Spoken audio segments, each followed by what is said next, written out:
สวัสดีครับพี่น้องทุกท่านนะครับเนาะมื้อนี้ก็มาพอกันในวันอาทิตย์นะครับเนาะครับพี่น้องผมสำหรับวันนี้ก็เป็นวันอาทิตย์ที่11นะครับผมพี่น้องผมเนาะวันนี้วันอาทิตย์นะครับผมครับวันนี้วันอาทิตย์พฤษภาคม2568นะครับเนาะพี่น้องเนาะครับพี่น้องผมวันนี้เขาก็อ่านี่นะครับก็ผมก็สวัสดีทุกท่านนะครับเนาะสวัสดี FC ช่อง YouTube บ้านพาเพลินแล้วก็ทางเพจบ้านออนทัวร์นะครับผมครับคลิปบรรยากาศนะครับเนาะก็จะได้ลงให้พี่น้องเบิ่งไปเรื่อยๆนะครับผม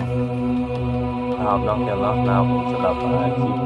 ถ้าพี่น้องชมบรรยากาศนะครับวันนี้เขาก็วันที่ลงสองวันพี่น้องแต่มันลงบ่ได้ซื้อนะครับเนาะนะครับพี่น้องผม สำหรับวันนี้นะครับเนาะครับ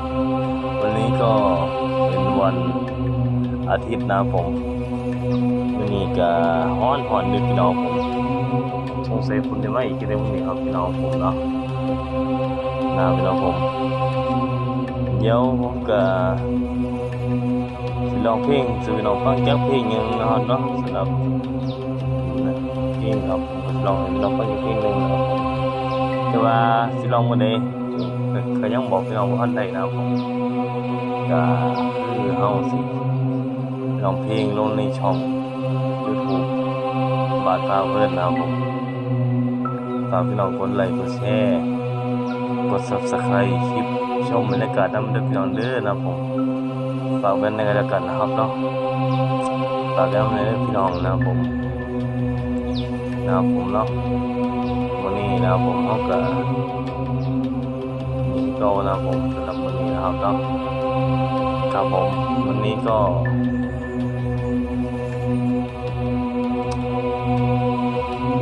เอาผมเนาะเอากับ